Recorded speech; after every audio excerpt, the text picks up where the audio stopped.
All right. Hi everyone. I'm Fedor. I am CMO and co-founder of Humans.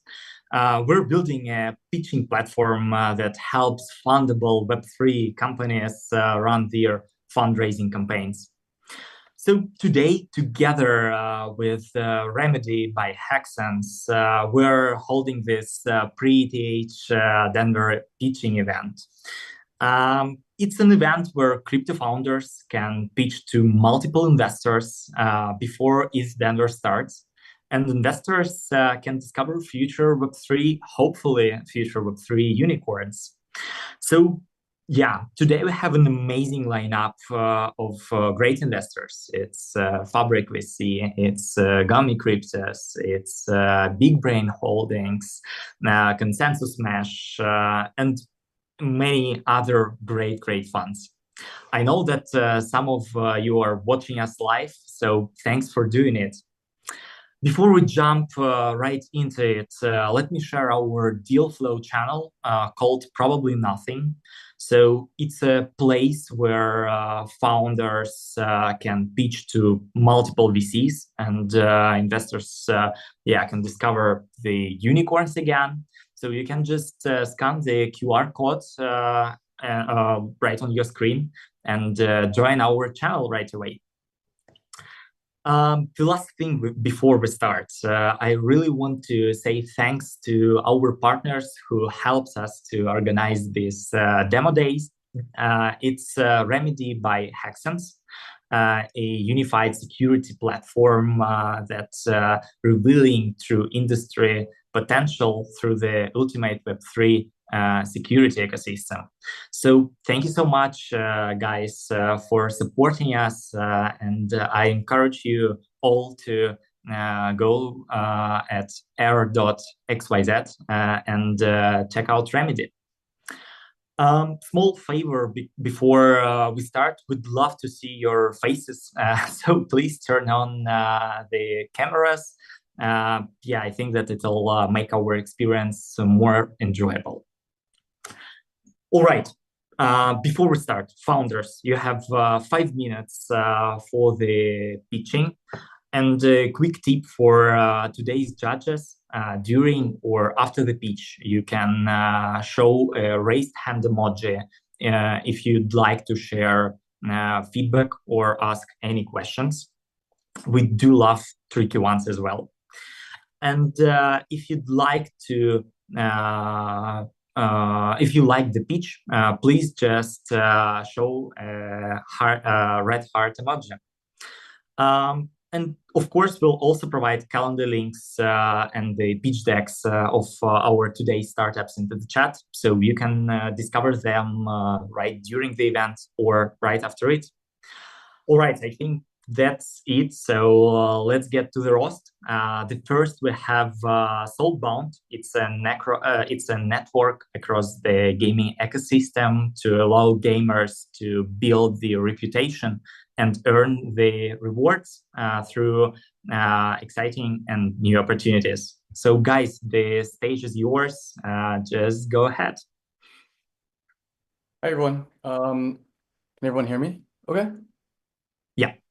Cool. Pleasure to be here. Thank you for Humans for coordinating this. My name is Casey. I'm the co-founder of Soulbound, and brief background, I spent around 15 years in the mobile ad tech space, essentially building it's called a demand side platform, will allow you to buy ads across mobile web, mobile app, mobile sites in real time. And we scaled it up to around 80 employees, had 80 million in revenue, and I had around 25 million in funding from Rakuten, kind of like a Japanese conglomerate. Personally exited that, and then dabbled in some user acquisition stuff here and there, and started Soulbound about 2 years ago. We got started essentially building battle pass infrastructure, and what that means is we kind of power a lot of in-game quests for game developers that we've been working with, mostly on the Web3 side. So on-chain quests, social quests, and in-game quests. So for example, did you do a double backflip and a headshot in Shrapnel, for instance, or complete the extraction pack correctly? You'll get rewarded points for that, and then as you earn more points, it unlocks various rewards. We're currently kind of building a more of a global battle pass infrastructure, and we do have one big customer on that front where games.gg essentially is their own kind of like questing platform themselves, and we power all of their web infrastructure for that. So all of the games that they work with, all the quests, all their XP and on-chain rewards, that's all powered through our Battle Pass infrastructure on the back end. We started to build our own front-end interface for doing this ourselves under soulbound.gg. And it's been in kind of like an alpha stage for the last couple of years. We have two major customers on our end, Shrapnel and Parallel, if you've heard of those games. Those activations start between $5 to $10 to $100,000 a month, and we essentially onboard them onto Soulbound, onboard a bunch of users, and we have a lot of Web2 Twitch live streamers that we pair those games with that promote those games to their fan base and audience live on Twitch. And then the goal is to onboard those users on the Soulbound, have them do a bunch of quests, and those quests obviously are in the game that we're supporting. So for example, Shrapnel, one of our customers, is launching their activation this week with us. So it's gonna be really fun. We then had a brief experiment in the last quarter where we built this new idea in the SocialFi space called Pop Drip. And it was allowing users to share a lot of your gameplay video that you've been doing across, some of the games that we're working with. So for example, we ended up with this kind of like this unique problem where a lot of our quests would generate over 200 hours of UGC within our user base and the Twitch's, the live streamers user base.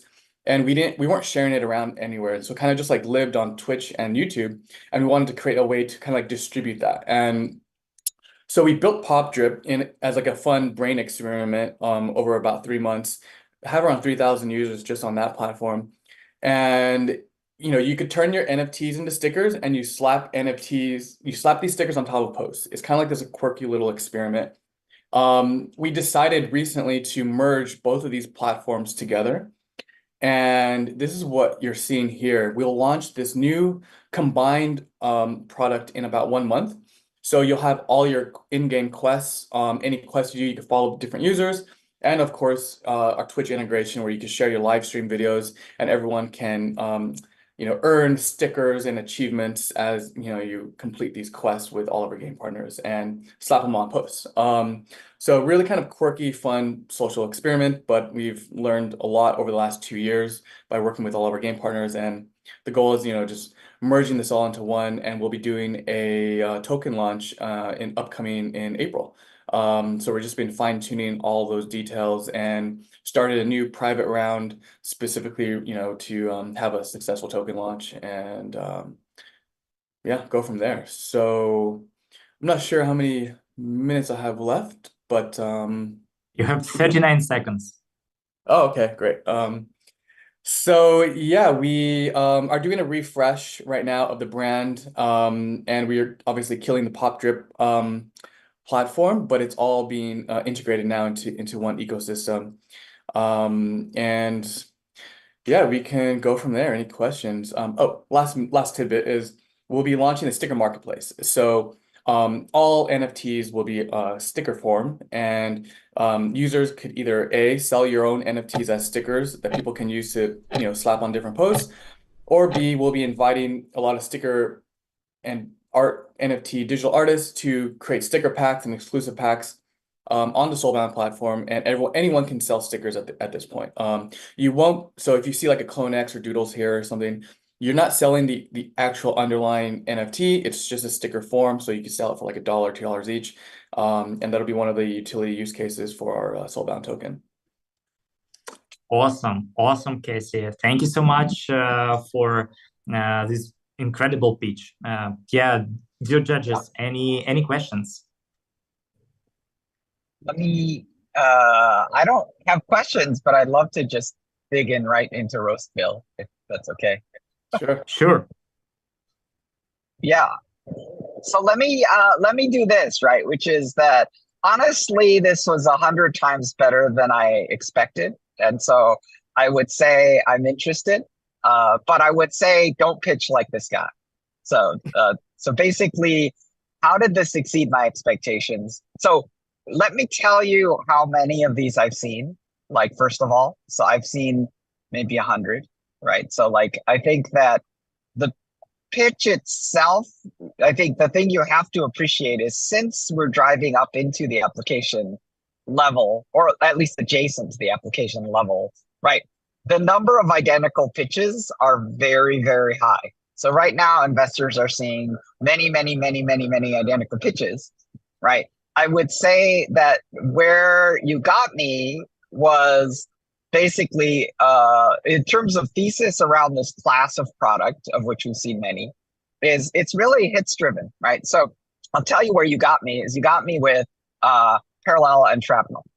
So it's basically like, oh, okay, that's great, right? Which is that the thesis here is that, there's an infinite number of platforms and that infrastructure is a commodity, right? And that the thing that's a scarcity are actually what Pete said before we joined this, which is actual applications, hit games, right? So there are very few hit games, those games are reputable enough. So I think to me, like that's where you got me.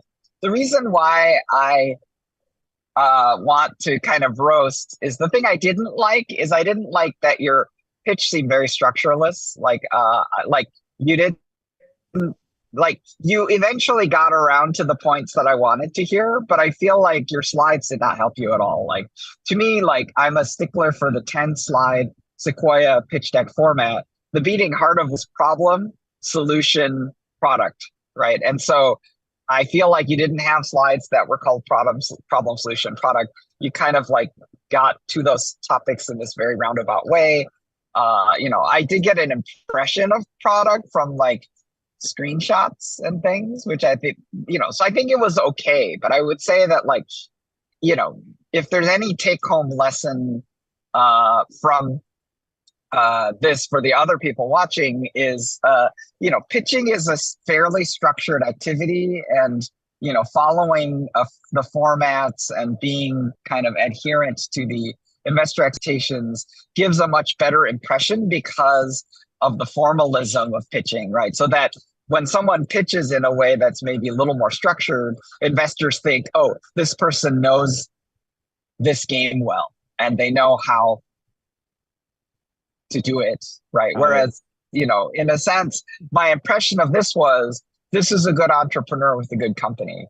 And I want to learn more and maybe invest, right? So like, you were successful in my opinion, but I would say to people watching, like, don't do it this way and don't try this at home. Like you won't, if your company's not as strong as this, like investors won't, they won't take notice, because to me, like if someone isn't pitching at the best of their possible way, it could be alpha for me, because it's easier for me to teach a really great entrepreneur with a great product and a great company how to pitch than to teach a bad entrepreneur with a bad company and a bad product, how to be a better entrepreneur. Like that's basically a non-starter. So what I'm seeing here is a good entrepreneur with a good company and a good product. So that's actually the most important thing. So, I would say plus. I'd love to hear what Pete has to say, since he's really very OG and super smart about kind of game related things. Yeah, I mean, I would agree with a lot of what Miko said. I mean, the main thing is kind of to his point, like the parallel and shrapnel, GSR is an investor in both. Like yeah, like those names caught my attention, and in general, like leading with the traction and is really strong. But like, yeah, like kind of, it wasn't really clear to me what exactly the product was for a bit. I kind of had to figure it out, and I kind of knew because I kind of looked at a lot of pitches, but I think you could be just like to Miko's point, like be a little more structured and a little bit more kind of succinct on what the product actually looks like for the customer. But I'm really interested. I want to learn more. I would love to talk after this. Yeah, like I think the traction you're getting seems really interesting, and I really like the social kind of aspect you guys are working on. That to me seems like building infra like this can be very, like Miko said, there's literally like I've seen literally dozens and dozens of these companies, so it's very hard to actually build some sort of moat and something that can actually sustain you long term. But creating sort of like a social platform like you guys, that's also where I started to get really interested as well, because that can drive kind of an engagement towards you guys and not just be kind of like a back end infra for games, which so anyways, yeah, very interested. Really interested in learning more about the product, but yeah, Thank you. That That would be a lot of my feedback. quick reaction tip to the audience too, which is that I talked about problem, right? So problem is probably the most important slide in the 10 slide Sequoia format, right? Is what is the problem? And the trick to describing your problem is in 90% of cases, the way you describe the problem is from the perspective of your buyer, right? Because people tend to fail here because they tend to do industry problems, right? Like oh, the blockchain is hard to use, or so they tend to go after maybe really big problems, and it's like, what is your customer's problem? What's their problem?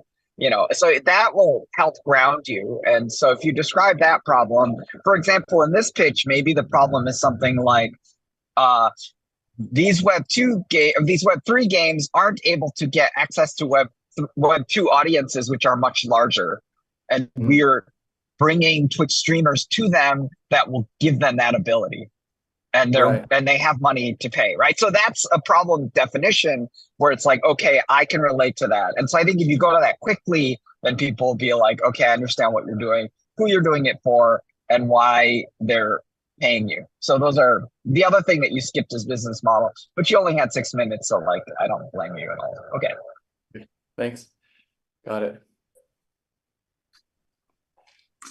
Great, guys. Any other feedback from your side, or let's just maybe put some hearts if you've liked the pitch, or yeah, raise hand if you have any questions.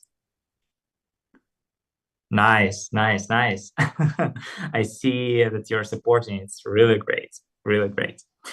Good.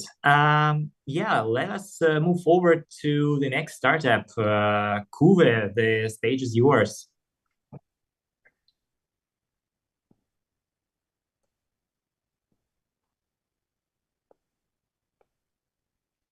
Yep. Guys, are you here? Do you hear us? Yeah. Hey, Daniele, can you just share your screen and I'll go off of you.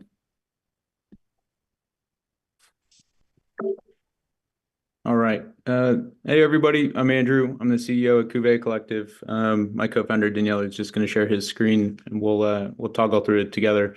So we're making a wine and whiskey rewards platform, and a lot like the previous company, we come from an ad tech background. We'll dive into our background towards the end. Well, let's get going.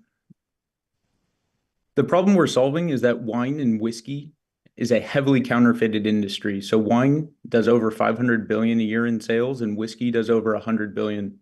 Over 20% of wine and whiskey worldwide is counterfeit. When you get into markets like APAC, it's over 50%. We're using an in-label defensible technology that we will empower consumers to take bottles out of circulation using our app. Here's how it works. With an on-label tag, we can put individual bottles on chain, effectively creating a unique ID for every bottle that's made of all price points. Many people have tried this in the high-end space.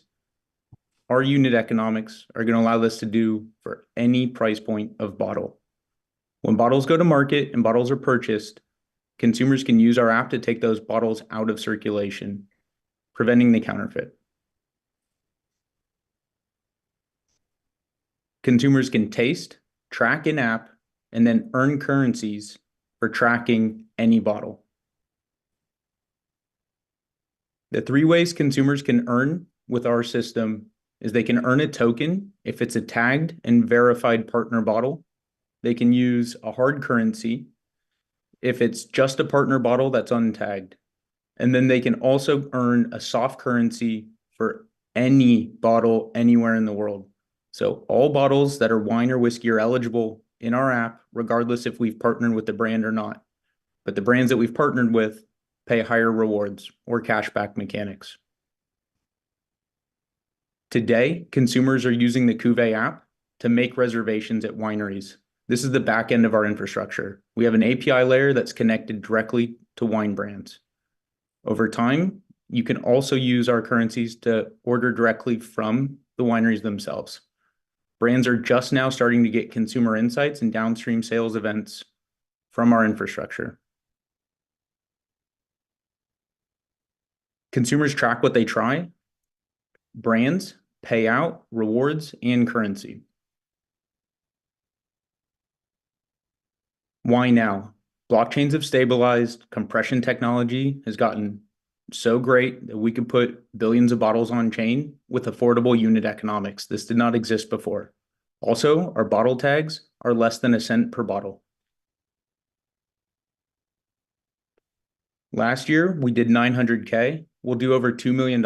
We have a very stable business that is a reservations at wineries business. We've partnered with the biggest brands in the wine industry, and many people don't know this, but 70% of all wine is made by 100 companies, and we work with their US headquarters or their global headquarters in Napa. We are very ready to scale on the supply side. Our two-sided marketplace is taking shape. Consumers can buy any wine, they can make reservations at any winery, and over time, all of that loyalty can be spent in soft or hard currencies or redeemed as a token. For the brands, they can list whatever they'd like to sell in our app and then also get downstream data from all of the events that consumers are completing. Danielle and I were on the original team of Vungle, which was sold to Blackstone for $800 million. We've built a very similar business to this. In the prior pitch, you heard about a DSP. We believe we're making a DSP for the alcohol space. We're raising $4 million in the spring. We have commits from many of our existing investors. People like OKX, Dapper Labs, and One Piece Labs are all current investors in our business, and we just came out of the StartX ecosystem in the fall. You can add me on Telegram at True Dillinger, or my email is Andrew@Libation Labs. Would love any feedback. Awesome, Andrew. Thank you so much for this speech, and thank you for making it on time. So yeah, guys, any feedback or any roast for the speech? Yeah, I'm happy to jump in.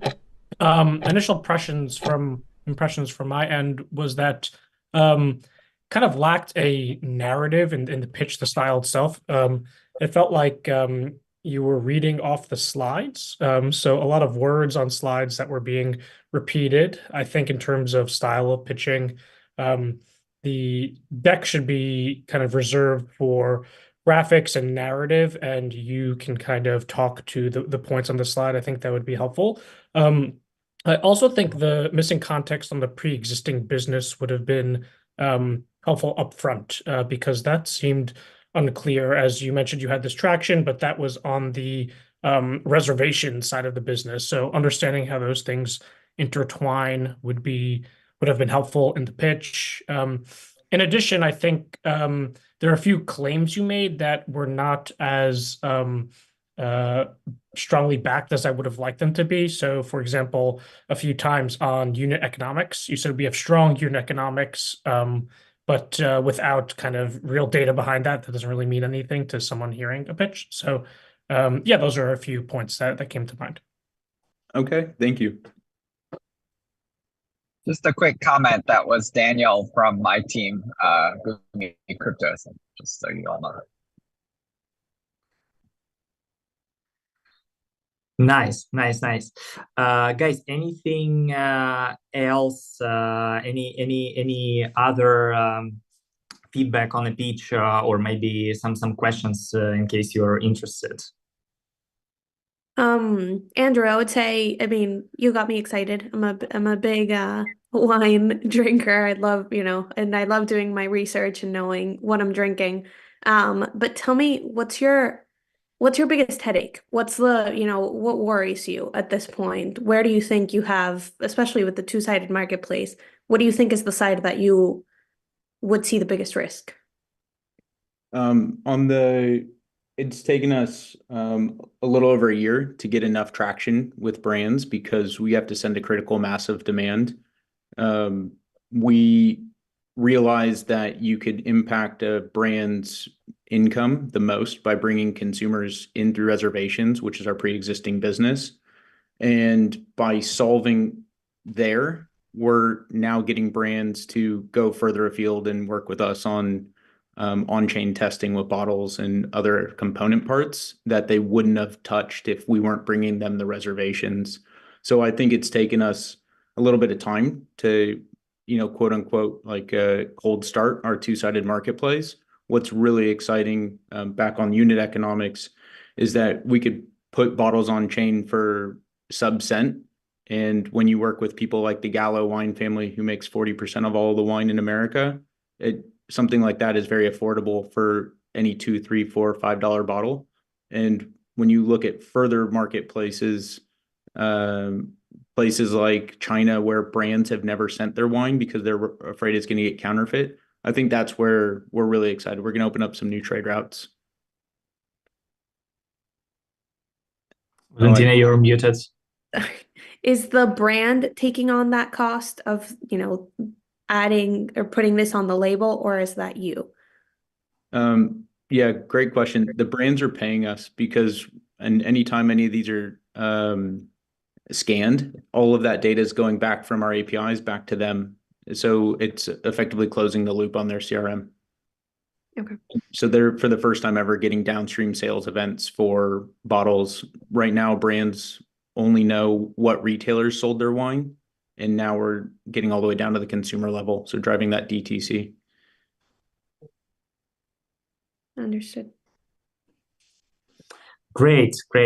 Guys, you can book a call with Andrew through the link in the chat. So please, if you're interested in learning more about Kuve, just book a call and go through the deck and connect in Telegram.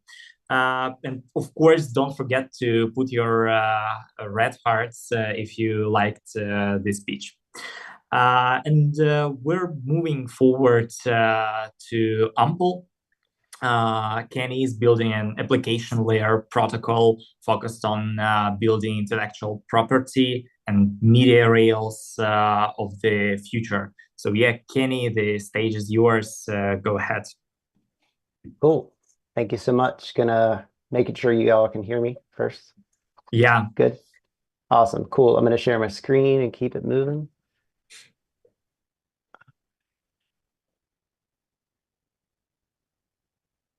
Okay, here we go.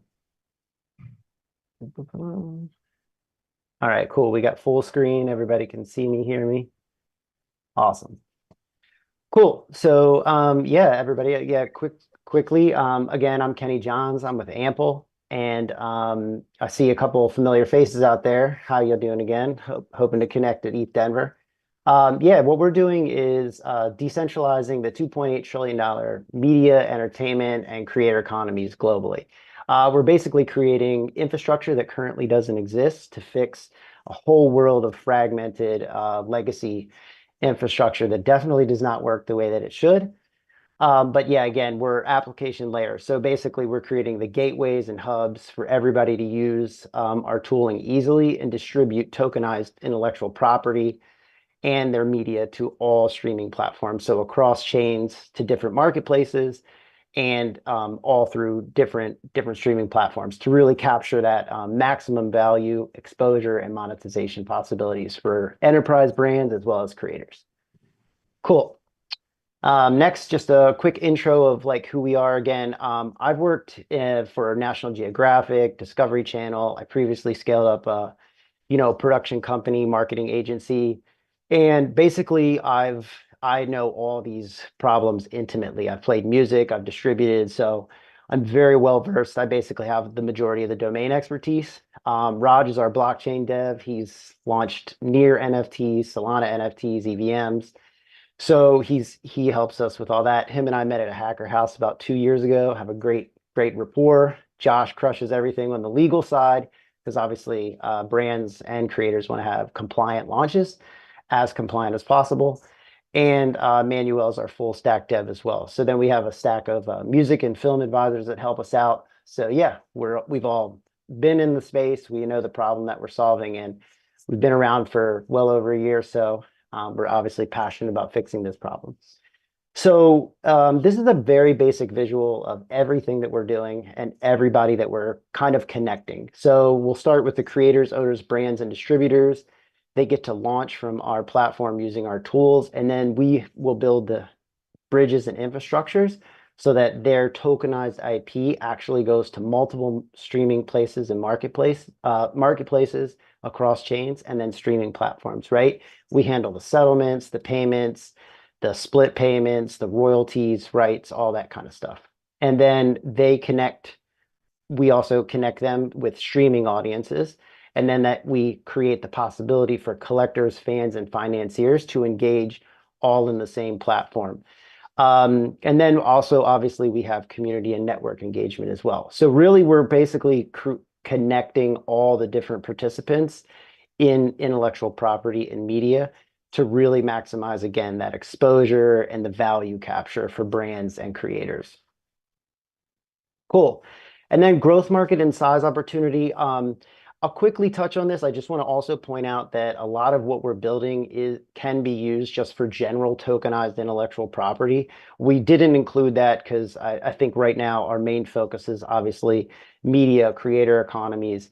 But we are actually helping Near ecosystem build some legal tools for compliant NFT launches and things like that will have like contracts stored on Arweave and things like that.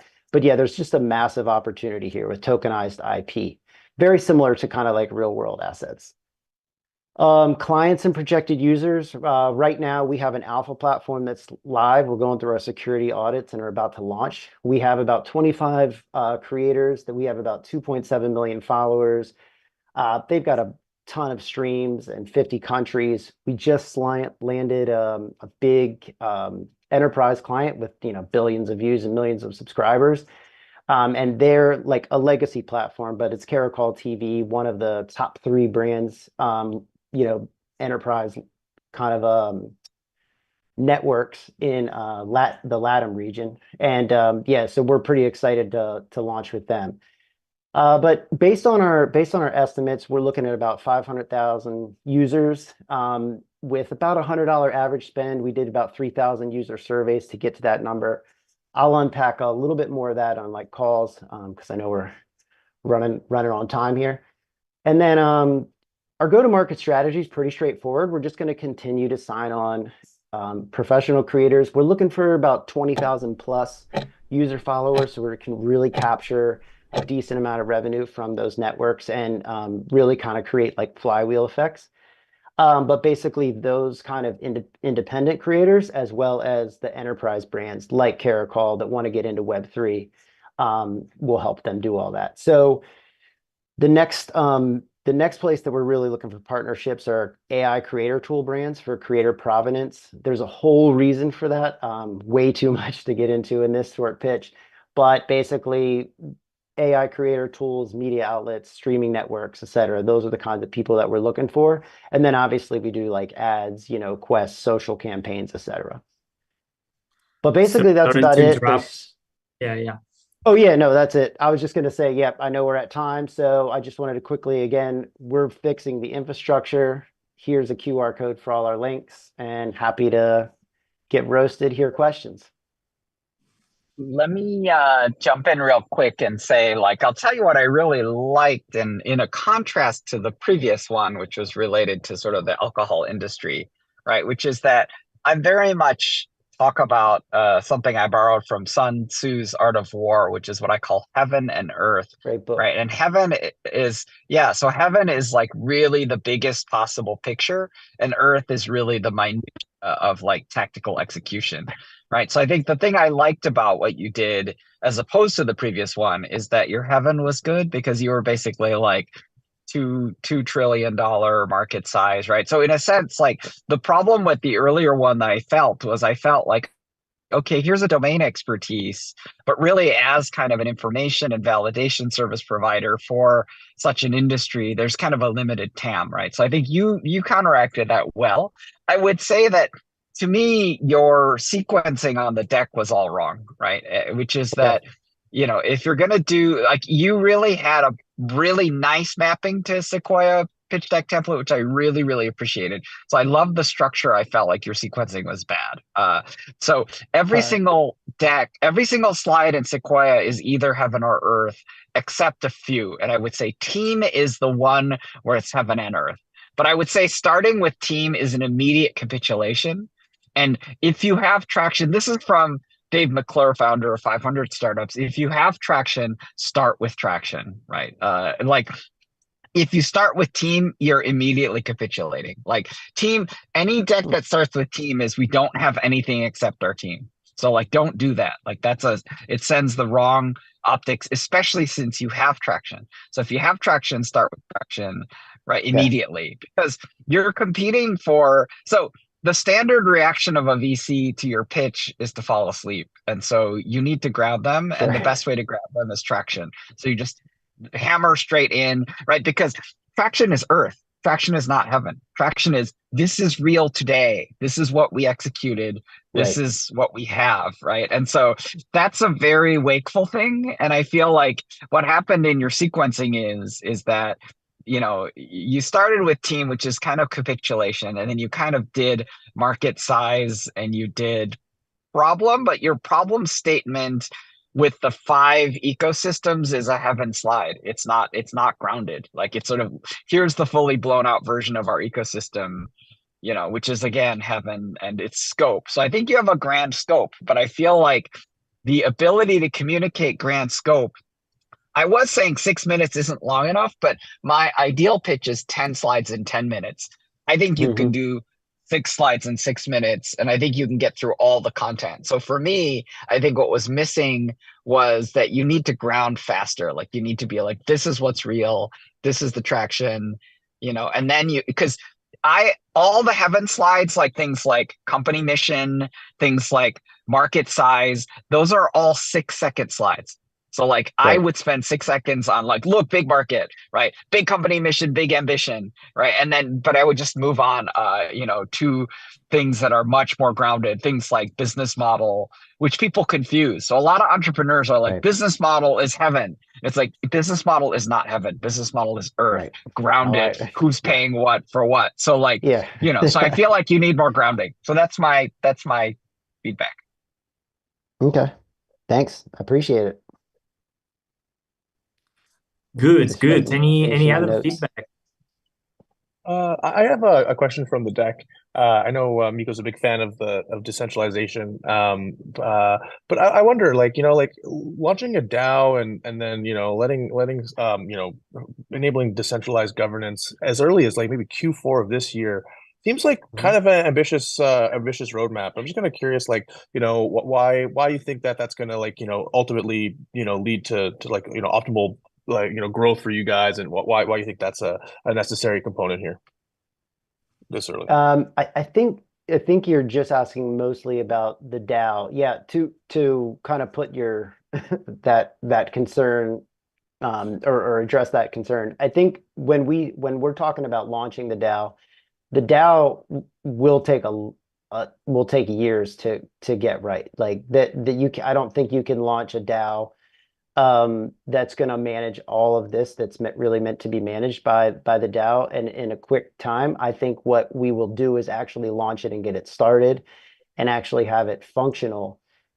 Basically, we approach everything incrementally, right? So we have this heaven vision, right? But like, I come from a business background. I know how long things take. I've built them.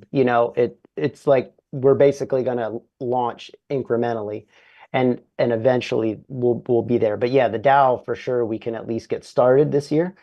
I don't think that's that aggressive. I mean, we've been working on this for about a year and a half. We've done a lot of our due diligence with everything legal. We've all worked in the space for a couple years now. So I think getting it started isn't that unrealistic by the end of the year. But just getting it started and having incremental and limited ability. Hopefully that makes more sense. Yeah, no, it's good. It's good. Maybe just a quick follow-up on that. Like, I guess, like, you know, like I don't know, but like, you know, you're gonna be like launching a business is super complicated. It's tough. You got a million things going on. Like, why even bother complicating your life with by trying to, like, you know, now do this, like, you know, so early or at all, right? Like, I'm just kind of curious as to, like, you know, like sometimes I feel like Like me there's personally or the something company. technical. Why does Ample have to do that, like, at this stage? Like, does it actually add value versus like distract from like the objective here, which is, because there's a very ambitious roadmap that you have, right? And then Mhm. to then now, like, maybe even start to sow the seeds. It's like you kind of want someone who's going to like do well at all that they do, and so it's like, does this kind of water down your efforts, I guess, is kind of like my curiosity. Yeah. When you say does it water down the efforts, are you specifically asking about the DAO? Yeah, exactly. Like, it just seems like a strange bullet on the in the deck here. You know, maybe I'm like being, you know, caught up in minutia here or Yeah, whatever else, but no worries at all. it just Yeah. seems strange. So the reason, first off, the reason that there's even the push for decentralization, right, is essentially because right now the way that frameworks exist, the way that legacy infrastructure exists, is it's very centralized network-based kind of decision making, right? So it's very controlled at the top. There isn't really a decentralized structure where lots of different people, let's just say the other 98% of people you never hear about, they don't have as many options. So when you kind of create this different decentralized infrastructure, there's just a much higher chance for monetization and maximum exposure for the general users, right? So it's really about creating an ecosystem that's better for all different users and kind of networks and basically bridges that everybody can connect to versus just having like a couple single gatekeepers that make all the different decisions. And it helps create a dynamic future, right? Because we're building something that we don't know how the creator economies of the future are going to exist. We don't know how they're going to engage with AI tooling and all these other things. So our concept is to create the, kind of the rails and let people kind of compose, different tools and different business models on top of that and top of what we're building. So that's essentially the concept for the DAO, is to help facilitate that and kind of be a catalyst and like a decision maker for how those changes are put into effect across the bridges and infrastructure that we build. Hopefully that makes a little bit of sense. Just a quick comment there, right? Which is, I was kind of cited as a decentralization sort of a proponent, right? But I would say that like decentralization tooling is really solving scale problems, right? And I do think that there is a potential for, once your protocol gets taken out, that you can limit the size of this by not being sort of a open protocol and enabling kind of this to be the internet's intellectual property rails. But I would say that, to me, the thing that I felt was uncrisp in your pitch was actually the statement of the problem. And, and I think that one thing I would agree on is that, the lack of decentralization is never a good problem, right? Like people aren't like, I will pay money for decentralization. No, they won't. for sure. So I definitely feel like, yes, decentralization is, and I think your posture around it was reasonable, which is eventual decentralization, right? Because that's when it matters, Eventually, is yeah, at scale. sure. At scale, like when you have ridiculous scale, decentralization starts mattering. But before then, it kind of doesn't. Yeah, totally. Like the goal would definitely be to essentially create a framework that can be scalable in a more decentralized manner. Yeah. I love all these thoughts, by the way. Awesome. Guys, please put your red hearts if you like the speech, and I think it's time for us to move forward. By the way, feel free to turn on your cameras. I think it will be really great to see all of you.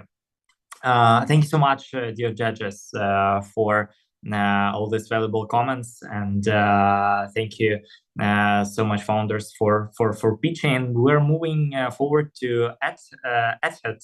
It's a platform that securely timestamps claims and manages your IP. So yeah, the stage is yours. Go ahead.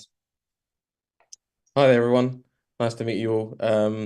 So yeah, my name's Josh, and I'm one of the co-founders over at Etched. And I'm going to do something a little bit different in our pitch. I'm going to obviously show you the product. I'd like to give you a view of how it looks, because I think the product really speaks for itself. So bear with me. I'm just going to share my screen. Here we go. So one of the big problems within the industry of intellectual property and copyright is the rapid growth of AI. AI is seriously starting to infringe on the creative economy, and this has been shown in court recently with cases going up by 30% upwards, and we're seeing AI really starting to infringe on that, on those issues and on people who are trying to create themselves. And the intellectual property industry itself is obviously worth billions of dollars, and the theft of just that alone is costing the industry a lot of money.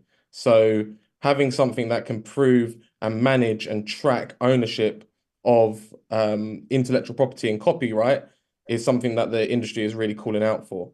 So we really believe that with Etched, we've solved one of these issues, and people can now actually come to us and use this platform. We have created something called an etch, which is a digital block of evidence. So it's an NFT essentially, and it allows people to timestamp their intellectual property to say, I did this when I said that I did it, and it gives you evidence that stands up in court in case anybody tries to infringe on the work that you've done, or in case anybody tries to take that work and do something else with it. You now have this evidence to say that you've done it. So we believe that this is extremely helpful to the industry, and it solves one of the biggest pain points that has come up to us in all of the research that we've done with the IP lawyers that we've been working with the musicians that we've been speaking with, the artists, etc. There's a niche here in the market, and we believe that Etch can solve that. So currently, copyright is very much traditional. People will send letters to themselves, recorded delivery, and IP lawyers, even to this day, will still require people to do this. It seems very antiquated and old school, but this is what people are doing. And we believe, obviously, taking people into the future using blockchain, we can provide an irrefutable way that people can show what they've done and the work that they've done. We can make it fast, scalable, easy to manage. Obviously, it goes across all borders. Blockchain doesn't sit in any one jurisdiction. So we're solving multiple issues that the industry has at the moment in terms of copyright and intellectual property. So now we think is the right time for this. As you probably are aware, IP on the blockchain has been around for a long time. It's been there since the inception of blockchain. However, we believe the technology is now mature enough to take this to the masses. So the platform we have built enables people to access it in a way that they've never been able to access blockchain before. So people can come in, log in with their emails and their passwords, and they can etch at will. We're all built on Polygon network, and they're basically creating these NFTs without any need of blockchain experience. There's no signing transactions, there's no gas in your wallet. So I'd really quickly just like to show you the platform. So here we go. Let me just share my screen again. So as you can see, you can log in to Etched with an email address. This is something that, is very new technology that hasn't really been around for that long. People have had to use MetaMask, etc., to log into a platform. So very simple, very easy to log in. It's just we're using something called account abstraction, which some of you may know of, that enables us to be able to put the blockchain in this way and enter it in this way. And basically, as soon as we're in, all we need to do is etch. We click a button, we drag and we drop. We can put multiple different types of files in there, MP3s, JPEGs, PNGs, videos, etc. And people are actually able to then secure and manage all of their intellectual property in a way that they've not been able to do before. Is this not working? Classic. As soon as you try and do a demo, it doesn't work properly. So hopefully it will log in. If it doesn't log in, then I can explain a bit more about what it does. But what we're able to do is, I'll tell you what, I'll stop my share here because that's gone. I'll go back to my pitch deck. So as you can see, it looks like this. Here you can basically see your image, you can comment, you can share, and you can allow other people to have access to what you've built and what you've put on chain based on what they need to do and based on what they need to see. So yeah, simple process. You create your idea, you create your IP, you timestamp it onto the blockchain, and then you can manage it in a simple and easy to use way. Same for different companies. They can use this. They can use it company-wide and share this experience with their users as well. So last thing is obviously the leadership team. We've got working with IP lawyers. We believe that this is very strongly linked to the IP industry. So having IP lawyers working on this is the way forward. Obviously, we've got the blockchain experience and the knowledge in terms of how we've built the platform. We've been building it for about 6 months, and we're now in beta phase. We've got about 25 beta users that will be using the platform from this week onwards. Various companies, various individuals, musicians, people that creating lots of IP and want to be able to store and manage that in a way that they've not been able to do before. So yeah, that's what we want to do. Apologies that my thing didn't log in. I don't know what went wrong there, but the platform is up and working. And if any of you want to see it and want a demo, I'll gladly send you a demo so you can log in and have a look at the platform yourself. You can play around with it and see what you think of it and see how it feels to you guys. So yeah, apologies about that, but there you go. Tech sometimes does that to us.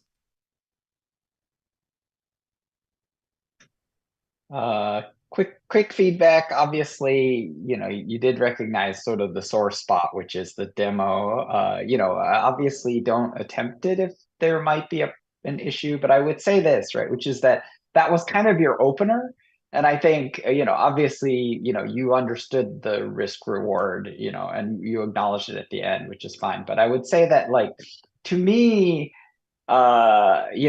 pitching is a thing. And so I felt like you had the deck, your deck seemed structured well, and so I think the idea is that there's oftentimes a temptation for entrepreneurs to try to break the pattern this way, right? Because it's true that VCs see pitch after pitch after pitch after pitch after pitch, right? And so there are definitely cases where people will try to break the pattern. I'll give you an example. Is Yuga Labs raised a A16Z round at the valuation of $4 billion using a 90 slide pitch, right? So like it happens, right? There are definitely people who say things like, I don't really have a deck and I don't really like decks, so I'm not going to pitch using a deck, right? So like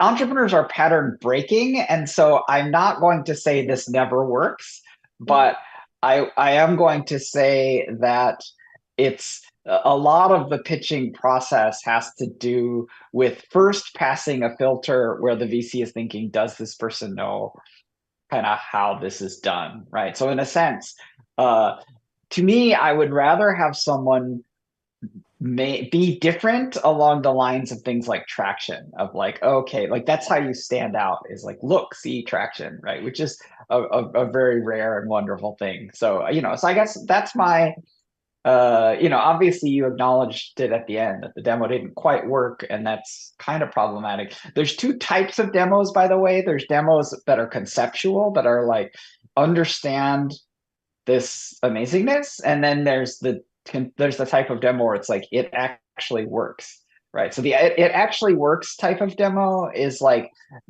less compelling than traction, right? Traction is super compelling because traction is basically, it obviously works because people are paying you for it, right? So like, so I guess what I'm saying is, and you're 6 months in, I think you have kind of tech demo stuff, so it does characterize where you are.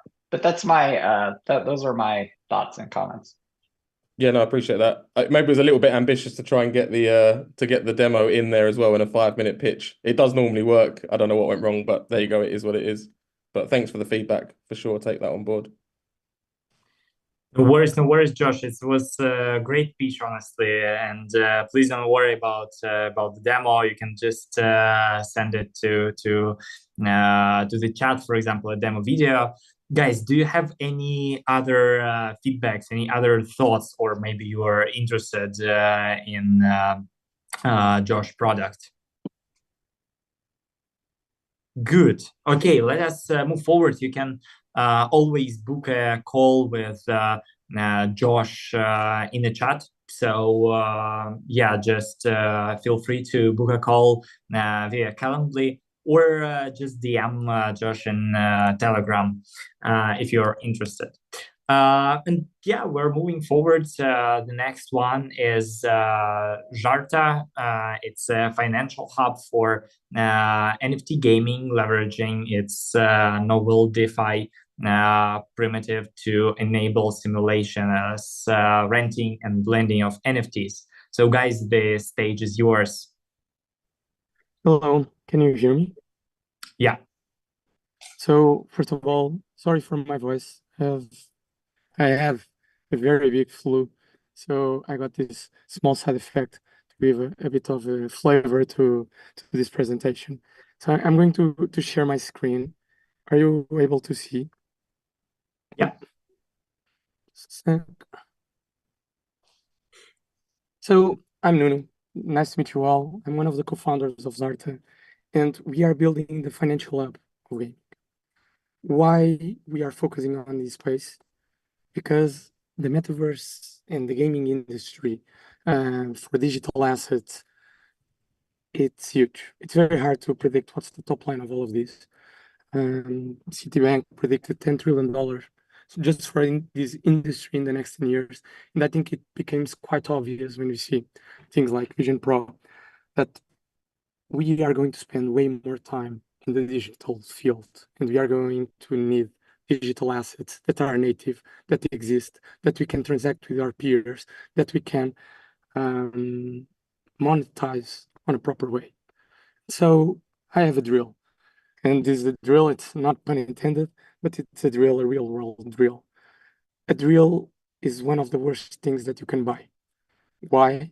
Because basically the value for it, you pay $150. And during 10 years, 20 years of everyone has a drill at home that belongs to filers, you use it 15, 20 minutes.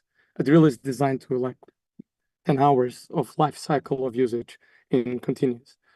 And the problem with this is that the boundaries of the real world don't enable us to, if I need a drill out of the blue, I can't rent a drill out of the blue because the physical world block me for having these kind of assets in real life in instant.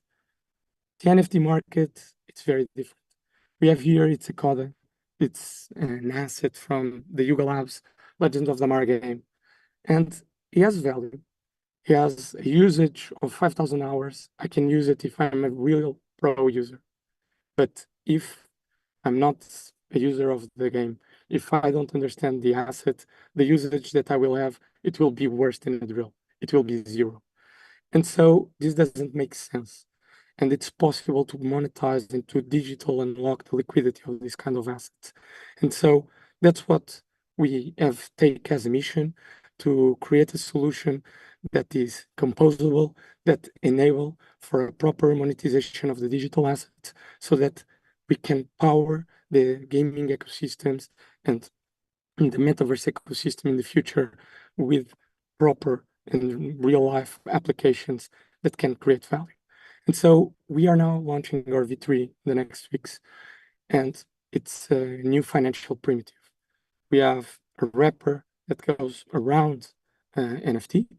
It works as a vault wallet that a user can have, and it can basically rent that asset with easiness through delegation. So this is a new version of the solution that we have been already working in the past. But the beauty of this version that we are launching now and that we want to expand is that the composability of it.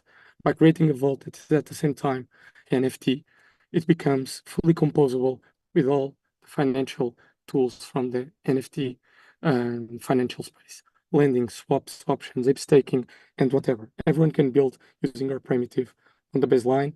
And even as we can create a one-shop solution, a financial hub where a user comes here, he can rent his assets to other players, players can use it, it's generating passive yield.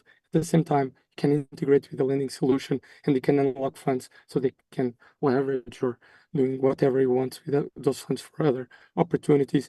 And so we want to bring this into reality. And the proven track record that enable us to want to explore and to expand our solution is that we have already developed a solution of lending. So we launched in February last year the first peer-to-pool with maturity solution, and we were able to create and facilitate more than 4,000 ETH and loan origination.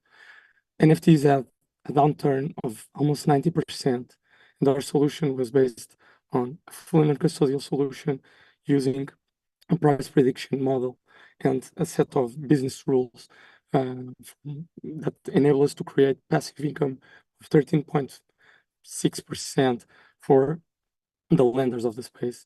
At the same time, we have more than 300 loans. We have loan stickiness of more than 2 years, and we have a very solid outstanding debt that is current on our lending protocol. At the same time, in the last 3 months, we launched a renting solution that was launched in the early beginning of December with the idea of testing the premise of the V3, creating a working asset that not only allowed for the liquidity unlock that was already a space being explored by us and by other peers, but at the same time that was able to create passive income and to get traction on it.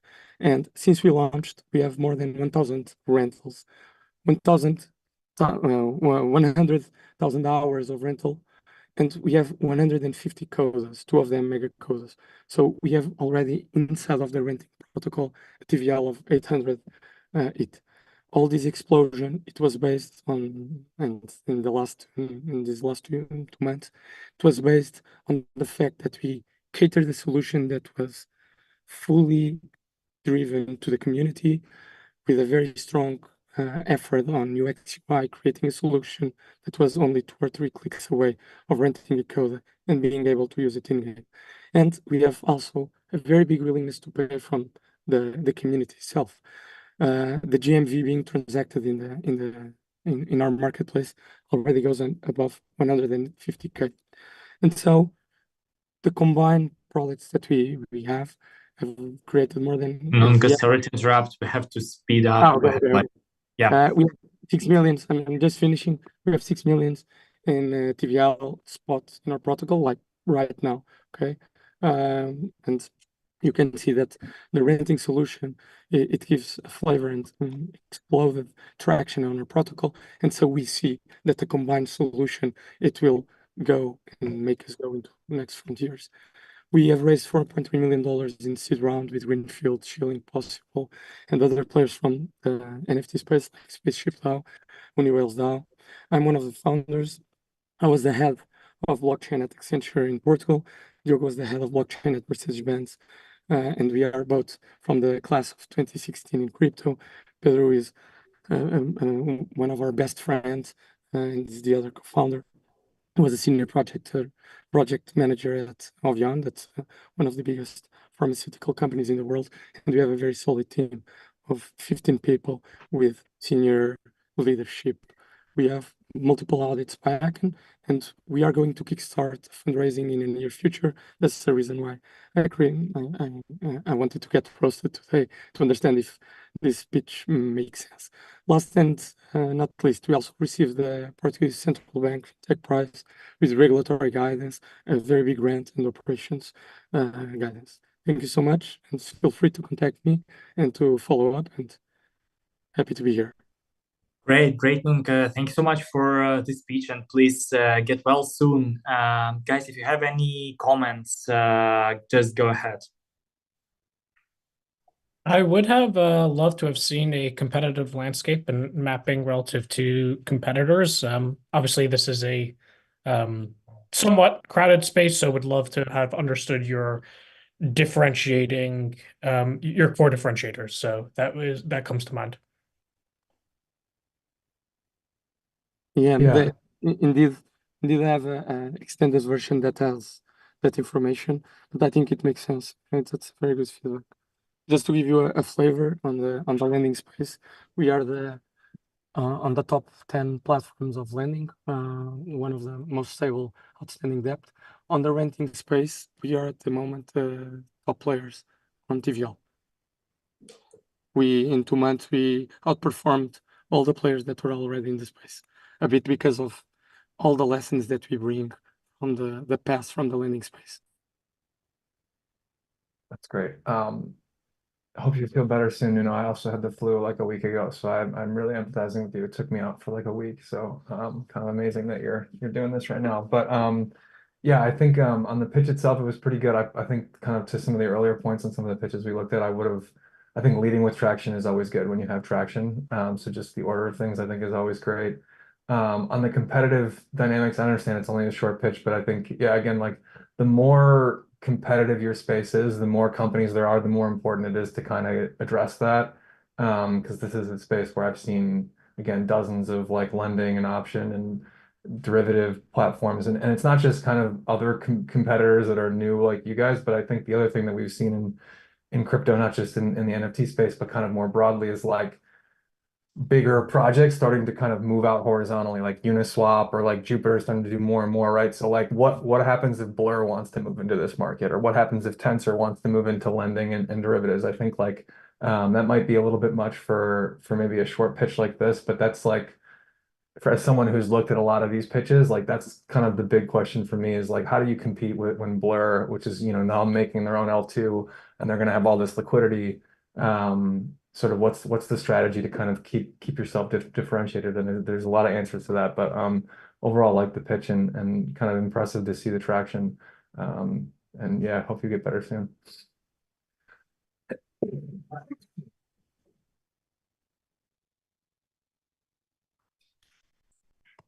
Great, great. Any other feedback?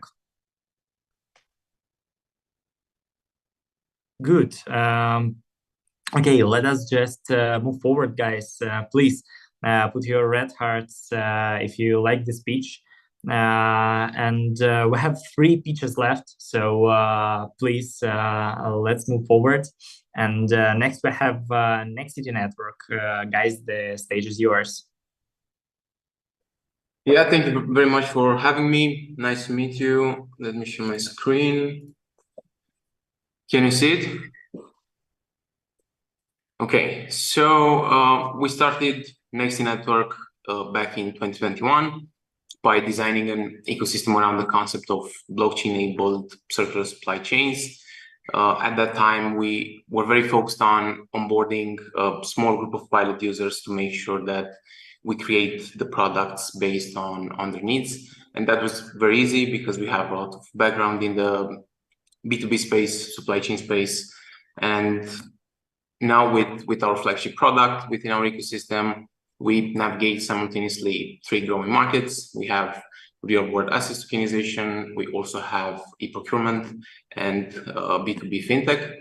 The result is a very robust market. And as you can see, besides the companies using analog systems to manage their trade operations, we have more than 160 million companies using digital trading systems in any type or form of software.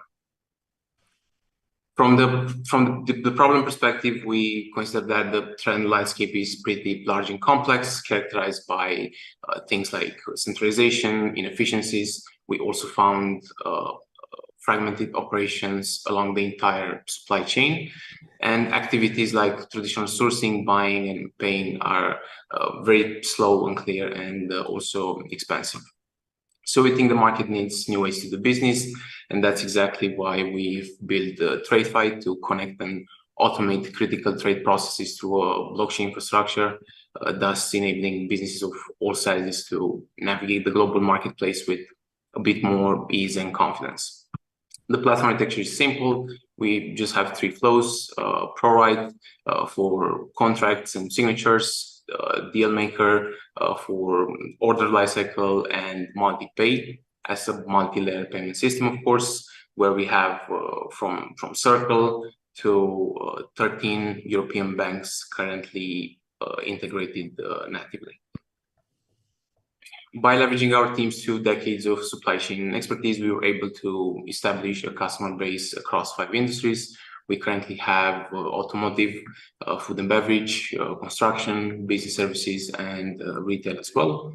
And with more than 400 companies on board, we've generated roughly $700,000 in revenue last year and achieved a monthly trading volume of close to 2 million.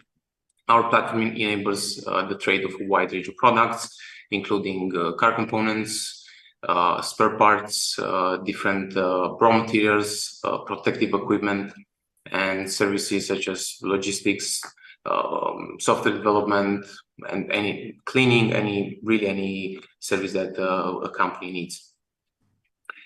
When it comes to competition, even though we somehow structured we structured them in 3 categories as we did in the market, I can very confidently say that we are the only platform that offers a combination of blockchain with smart contracts, supplier discovery, B2B payments, order lifecycle, and automation in one unified environment, usually focusing in the RWA space with application in the supply chain are more focused on the liquidity part, which is very good. We are actually exploring different partnerships with some of them to help small, medium companies from our customer base to improve their cash flow and so on.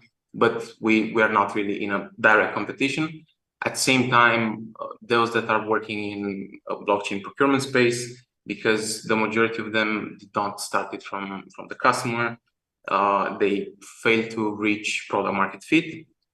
And in B2B fintech, we are really like an open book. We are actually eager to partner with different third-party providers to avoid licensing regulations that can be very costly at that stage, and we can do other things with the working capital.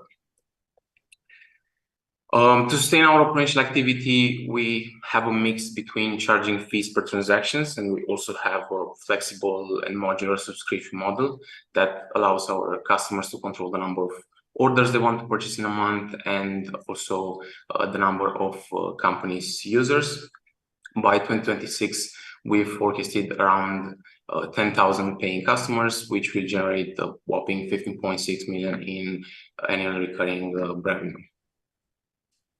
We are backed by and working with 50 global partners from blockchain infrastructures, protocols, cloud providers, a lot of traditional banks, as I mentioned, and technical universities. We have some very strong research partners.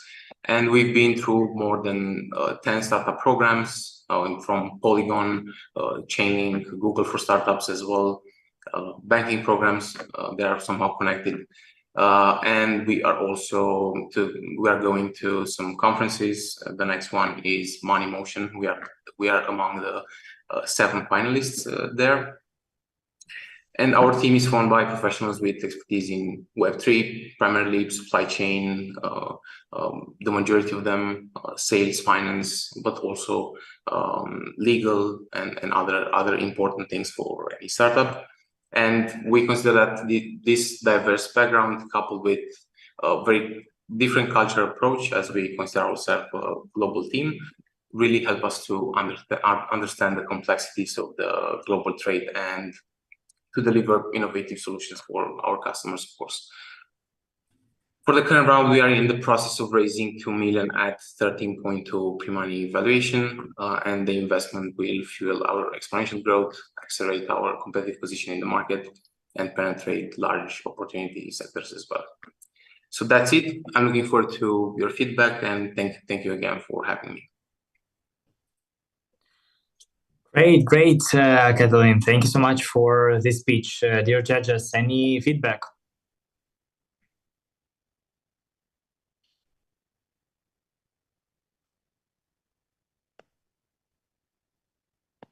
All right.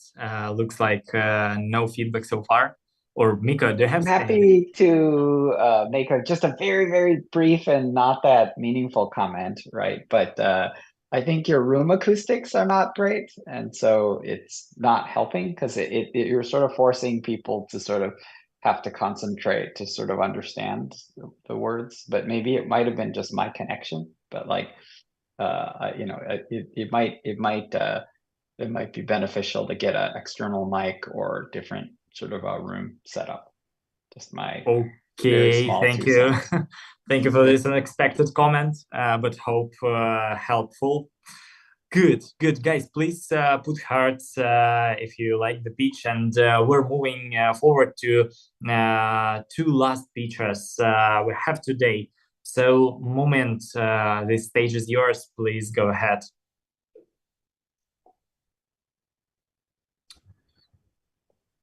Cool. Hi, guys. My name is Aaron. I'm a 2 times founder with a formal background in cybersecurity and product development. And I used to be at the helm of a venture studio that was building software at multi-million-dollar valuations. But at the same time, my country was facing rolling daily power cuts. And it dawned on me, I love all things tech and digital, but none of that exists or operates without energy. I mean, gaming, events, entertainment, hospitals, food, factories.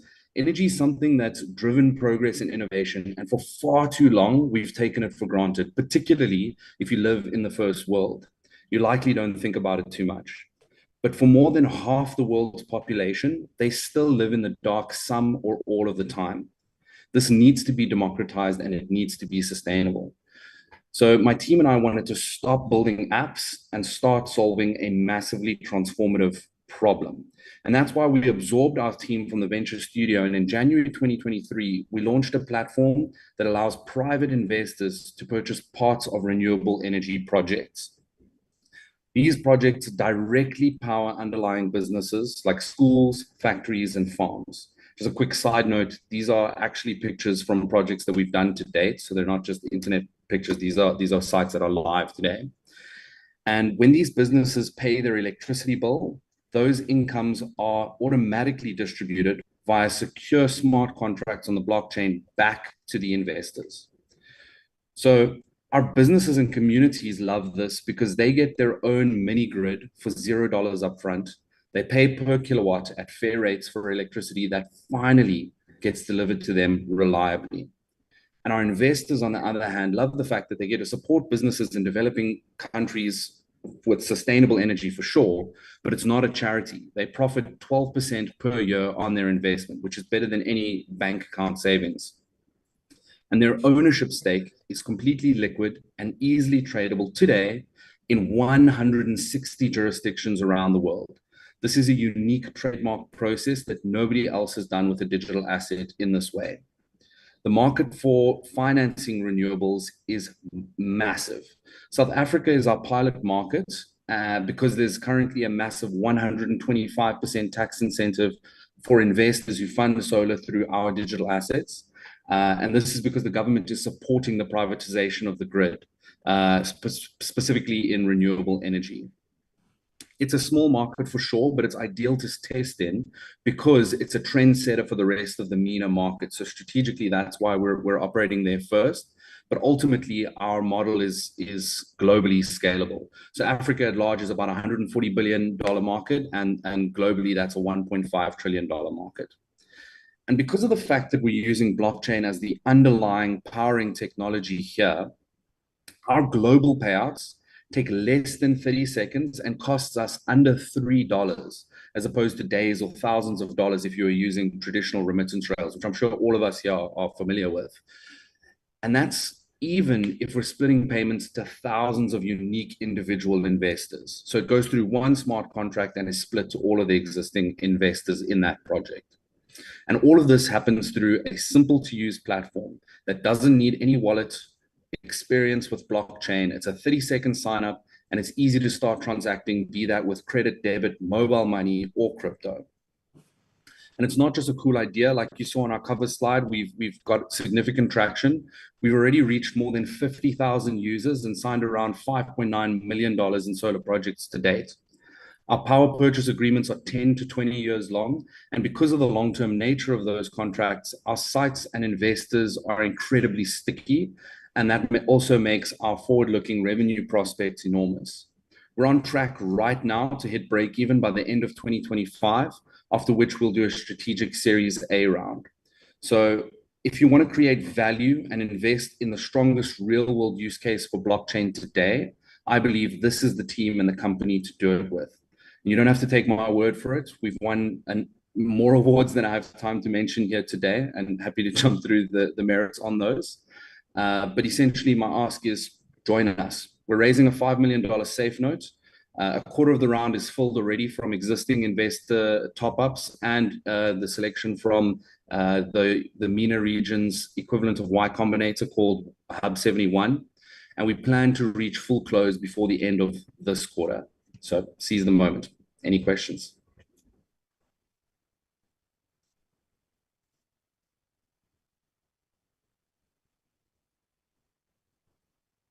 I do want to give some other voices some space. So, I know that I tend to jump in quite a bit. So I just want to let others jump in. So please go ahead. You're the pitch guru, so I'm happy to hear your feedback.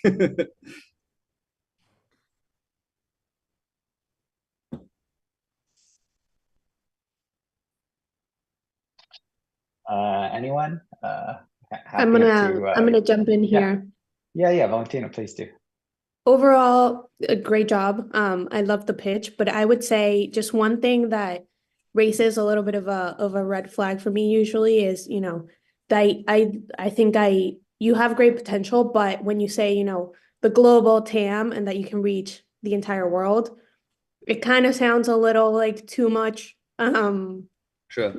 I would assume that there's some barriers once you enter some of these, so that's usually a little bit of a red flag for me. Sure. That's my only piece of feedback. Overall, I love what you're doing. Thanks, Valentina. I think I didn't do what Miko calls there the heaven and earth well enough on that TAM slide. Certainly, I was just highlighting this is the value of the total market. We're not looking at capturing that entire market for sure. I just wanted to show, in comparison to the previous slide where I looked at our pipeline of around $100 million, that's really insignificant compared to the size of the total market, and that we're confident we can at least reach that milestone, which tracks into our traction graph, which will help us hit break even. But thank you, I value that. I need to make it more clear. Yeah, I think one of the ways that people do sometimes segment their way into kind of heaven and try to connect it earth a little is sort of the TAM, SAM, SOM construct, which is sort of the service addressable, you do. But to me, I think people do get overly fancy with the market size slide, right? Because as I mentioned, heaven slides only take 6 seconds. Right. And I'm kind of obsessive about the 6-second rule for heaven slides, right? Because the only thing you're really saying with heaven slide is I'm super ambitious, right? And so it's a check mark because there's no real way to prove it, right? And any entrepreneur that hangs out on a market size slide and starts talking about how much Gartner says it's going to be in the compound annual growth rate, it really feels bad. It feels bad, right? It feels like you read Gartner, you believe those idiots, so because it's that stuff is pretty unprovable, right? So essentially, the only thing you should do on a heaven slide is just take 6 seconds to be like, I'm gonna eat the effing world, and the energy should be there, it should be this is massive, and in a way, one way to help with a slide like that is to kind of maybe inject a quick editorial about the motivation, right? So that makes the thing more grounded. So you can actually ground heaven by being like, the reason why I'm passionate about solving this problem is X, because X happened to me, or when I was a kid, this happened to me. So that can be done in less than 6 seconds, honestly. But again, heaven slides are just bang, right? And then because the earth slides are the ones where it's show me the money, and obviously the earth slides are going to be the ones that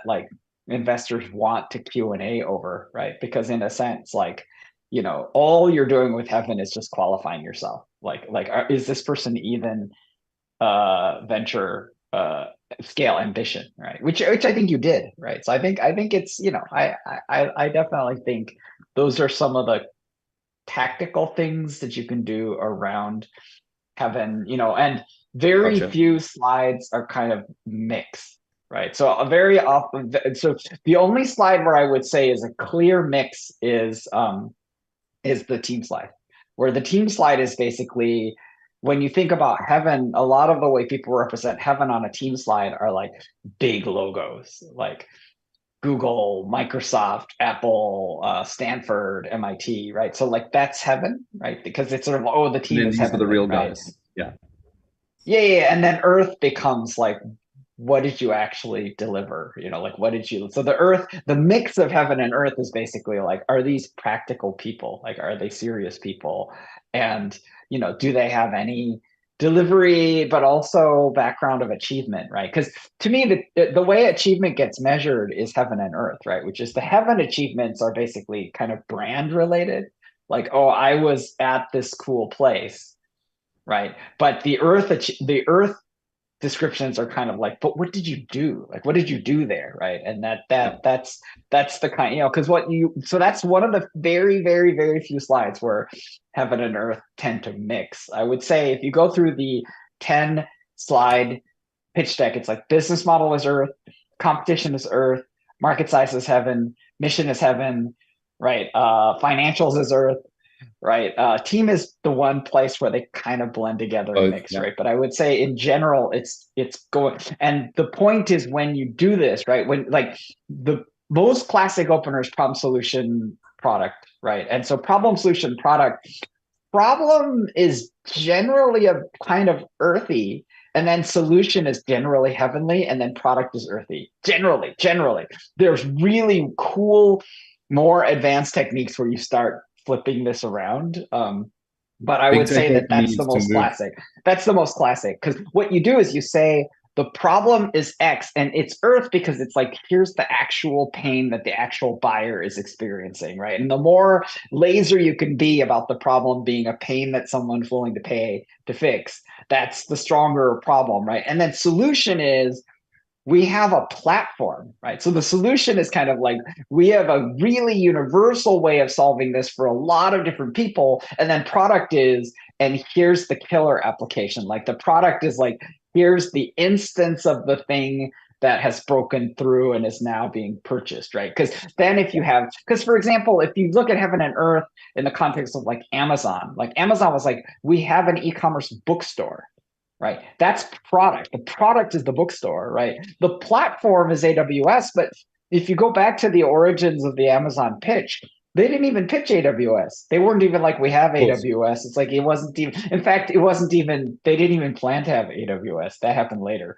But the idea of the everything store was part of his imagination, right? Which is basically, we have the killer application, which is books, and then we're going to have all e-commerce, right? Which is, you know, that was the horizontal part. So problem solution product, like, is that's basically the way that they would have done it, right? Is so anyhow, so Heaven, Earth, Heaven, right? That's the kind of, or Earth, Heaven, Earth is basically. So I went through the model really briefly. Are there any questions on the monetization model, the product, revenue streams, our current traction, or anything like that?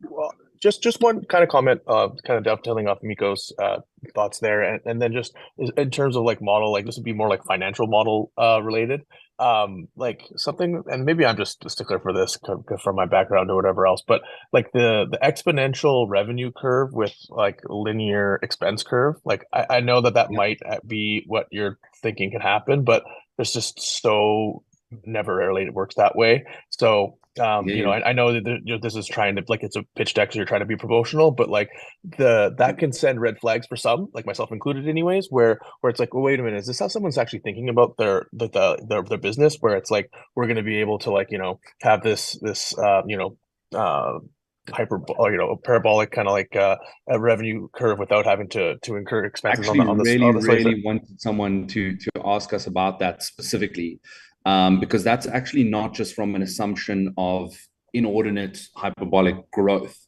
That's actually because of our 20% carry that we have in there.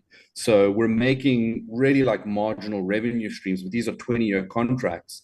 And at year 4, our performance carry kicks in on each of those projects that we've gotten under our belt. So it really does create this hyperbolic curve. And our expense line definitely does go up, and it's projected to go up. But we're managing all of these assets on a smart contract. So it does go up fairly linearly, and our gross margin in the long run is about 97%, projected at least. Yeah, no, and that's kind of the thing is like I don't disagree. It's just I feel like, in a like the business, like the expenses will tend to like rise more like in a staircase at least, or a little bit like closer. Like I hear what you're saying. It's just for me, I see that and I'm like, this looks like overly rosy. You know what I mean? So like maybe it's just like I appreciate that that's where I think you're supposed to work out, but like it just doesn't tend to do that in the real world. So like have some sort of like contingencies baked in, or just like have it's just like smooth things like that just don't tend to happen, and so maybe like visually represent it differently instead. I hear what you're saying. It looks great, but like it's just tricky, right? I do like the emphasis on like the current situation and the break evens and that kind of stuff like that. But anyways, I'll leave it there. It's just mostly a thing from my own kind of lens. Thanks, yeah, Justin. guys, I'm so sorry to interrupt you, but we really have to move forward to be on time. So last but not least pitch is from Movement. Guys, the stage is yours, but please feel free to connect with any of the founders directly through our chats. All right, Movement, the stage is yours. Great. First of all, many thanks for having me here. My name is Jan. I am one of the founders of Movement. With our project, we will create a completely new revenue stream within the event industry by connecting artists to venues and fans. So first of all, let's tap into the status quo of other event organizers or event platforms. So what is the problem? Many lack of deep artist-fan connections. We have high ticket fraud and scalping rates, and there are inefficient uses of venues. Many remain underutilized. So we have many small bars, which could be potentially like very nice venues to host events, but they're just empty during the week, perhaps crowded at the weekend. And I think there's a lot of potential which can be used. And generally, like there are multiple untapped revenue streams within the industry. So for example, what is happening with an event ticket after the event? Right now, I don't see any platform which is like taking advantage out of it. And this is where our project is coming to place. So first of all, we are creating an event hub and connect artists, venues, and fans. So we create a mainstream Web2 app, which is usable for like the normal event goer. We are not trying to overload anyone with blockchain tech terminology. It should be seamless and running in the background so that everyone can use it, simply like TikTok or Instagram. And we will offer like a venue and artist matching tool. So you come to our platform, you want to create an event, you just choose the artist, you choose the venue, and you're ready to go. So, and as I mentioned already, like what will happen after that? So what will happen after the event? You have your ticket in your wallet, for example, but we will make it possible that you can turn or transform your ticket into a Movement collectible. That's what we call it. And this Movement collectible will give the artist and organizer a lot of revenue potential because it will show some exclusive content of the artist. This can be backstage material, this can be video material, and through that we have like a collectible character, and we make people trading it, which will lead to royalties and other revenue streams. And furthermore, with these Movement collectibles, it is possible to enter exclusive spaces of the artist. What does it mean? So the artist can like provide kind of like a portfolio of himself, showing his past events, showing like information about himself, linking some Spotify tracks, just having like a nice portfolio, but also showing his Movement collections, which he created. And through that collections, if the user collects them, the user gets access to this artist universe and can also unlock further bonus material and perhaps get access to like a hidden merchandise store, early bird access, personalized greet and meet. So there's a lot of potential which the artist can create with a few mouse clicks, perhaps just uploading a nice video and stuff like that, and just get like traction on his Movement collection. So to summarize, like what are the benefits for the Movement users for organizing artists? We have first of all like a personalized fan engagement, easy event management, like you can generate small events, living room concerts, you can go to you can organize bigger events, and we make it possible to maximize venue utilization. So this will lead to new revenue streams. And also for fans and event enthusiasts, they get access to exclusive content and diverse events. Through the Movement collectibles, they have like some digital collectibles which are unique, and we ensure fair and secure ticketing. And also what we make possible is that the fan later on, if they collected a certain amount of Movement collectibles, they will be able to host their own event and perhaps also invite artists, ask them if they want to perform on their birthday party in the living room, something like this. So the idea can be really like big, and there's a lot of room to be creative, to become creative. So yeah, that is our goal. Furthermore, what are the revenue streams? So first of all, ticket sales, and we have royalties on secondary sales for the Movement collectibles, venue listing fees, subscription fees, marketing packages we can like sell in the future, partnerships, sponsorships, and like fees for creating an artist space. The market size is quite big. We have a big, 200 million we estimate, and this is like throughout Germany, Europe, and the US. We will also include a token.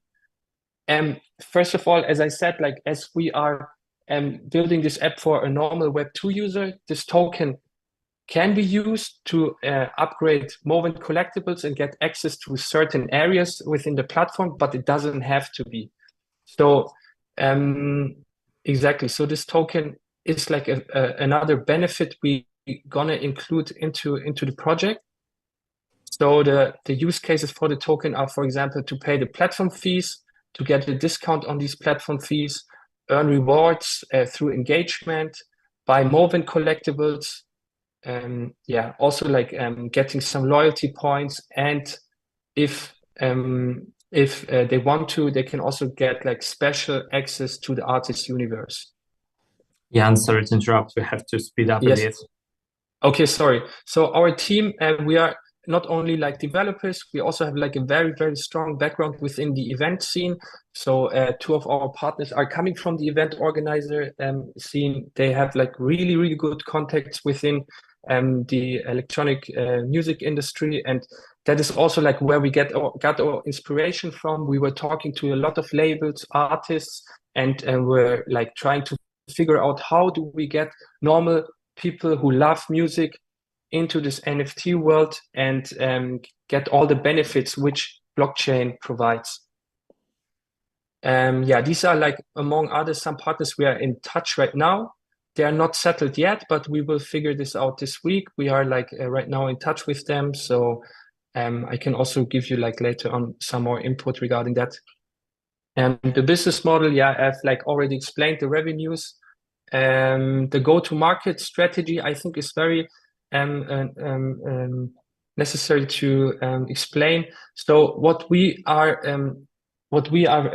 planning to do is starting to onboard artists and influencers, for example, to create their own universes and their own moment collections, and through that leverage on their community. So once the people are getting used to the whole collection and artists spaces, then later on we will start to get access to like creating smaller events, and then step by step scale up to bigger events. This is also like shown in the roadmap, which is like a little bit more detailed regarding feature releases and the current landscape. So to compare it to other projects, nobody's really tapping into that field. So bringing up this artist fan connection, I just see us right now doing it through this artist universe. Yes, exactly. And these are the round details. So we want to raise 6 million throughout 3 rounds, and we are happy to explain further in detail for what we need the money. Yes, and that's it. Nice, and thanks for the pitch. Fun thing that before the live started, we've discussed briefly with our judges is that no one still solved the problem of Web3 ticketing. So yeah, it's great Yes. that you are. I mean, there are some Yeah, Web3 ticket offers, but it's just tickets, and that's it. After that, nothing happens. And I think that's like a huge market, a really huge market. 100%. Good. Dear judges, let us jump and share your thoughts about the pitch. I know we're a little short on time, so I'm happy to just jump in really quick and say one thing that I saw, which is business model is an Earth slide. I feel like the way you presented it was kind of a heaven thing, which is dangerous, right? So like, I feel like one of the issues becomes that what happens when entrepreneurs get excited is that they're like, we could charge for this, we could charge for this, we could charge for this, we could charge for this. And so like you have this wall of amazing things that you could charge for, right? But all it says to a VC is that you haven't actually started your business, right? Which I think is, because when you start your business, so to me, like business model should always be Earth. It shouldn't be heaven, right? Some people like, here's a beautiful diagram of my final business model state, which shows kind of all the value capture in the network. Like, there are rare cases, for example, things like L1 infrastructure, where you are like, here's the value capture mechanism, right? And people pay gas for smart contracts, right? So it's sort of like, at least that's a fairly concise description of a flow, right? So it's sort of, and that's an example where it's sort of like quote unquote business model that's kind of maybe involves a big panoptic diagram. But I would say that like, that's definitely a bit of a danger. So, I definitely want, and the reason why I really am dogmatic about this kind of like heaven earth separation is that you should know which one you're on, and you should be consciously flipping back and forth. And when you do heaven, you should do 6 seconds. When you do earth, you should have enough detail. And so to me, like, the business model is definitely like, who's paying what for what now, and you said that we have good conversations going, right? So the good conversations, it should be like, well, this is the model we're discussing with these topics, and again, like hitting traction first again. So the conversations you're having, I think, are maybe the things that obviously the traction's not super deep at the moment, but I think it kind of allows for that attention getting component to rest earlier in the pitch. My 2 cents. Thank you. Anything else, guys? Sebastian, Daniel, Dwayne, any last feedback from your side? Maybe just one thing would be, I would actually say that the space, like while no one's really like hit it out of the park yet with NFT ticketing. There's a lot of people trying, and you know, just to say like, oh, you know, others are doing it, but they're not, you know, it's just tickets or whatever else. Actually, I think that there are some differentiating factors among the competition there, and so that actually could be something to like dig into if you know, to solidify your pitch. If like if you believe that what you guys have is actually better, then like you can actually bring up examples of concrete examples as to why you know, areas of weakness of other competitions that's out there, and maybe spend some time and I'm sure you have, but like, you know, bring to light all of the competitive research that you've done in the space, and then, you know, again, how that gives provided you conviction as to why your offering is better than what's out there, as opposed to just being like, you know, the rest is just you know, collectibles that go unused, or there's no engagement there afterwards. Because as someone who's taken a lot of meetings with the people who have done that, like, they all seem to say that they're all doing you know, the same kind of like, you know, continued engagement, unlocking new opportunities and that kind of stuff like that. So that would just be some thoughts for me. Okay, many thanks. Yeah, we have some we have done some research and have like an extensive Excel sheet regarding that. Perhaps I have to point it out better in the pitch. Good. Any last feedback, or we're just wrapping it up? All right, guys. Then it's time to wrap it up. So thank you so much, Jan, for this speech, and thanks all. Yeah, thanks all founders and all our judges for finding time for this event. And of course, thanks for our great partners, Remedy by Hexsense, for making it happen. If you're interested in joining our upcoming event, Crypto Winters Over Demo Day, feel free to reach out to me directly in private messages on Telegram. I'd be really happy to provide you with more details to participate. My handle is TFEDOR, Fedor. So yeah, feel free to ping me on Telegram.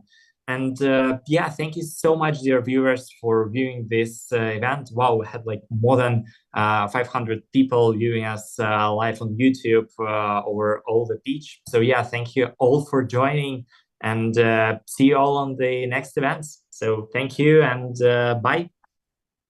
See you. Thank you. Thank you. Bye-bye. Bye-bye. Thanks, everyone.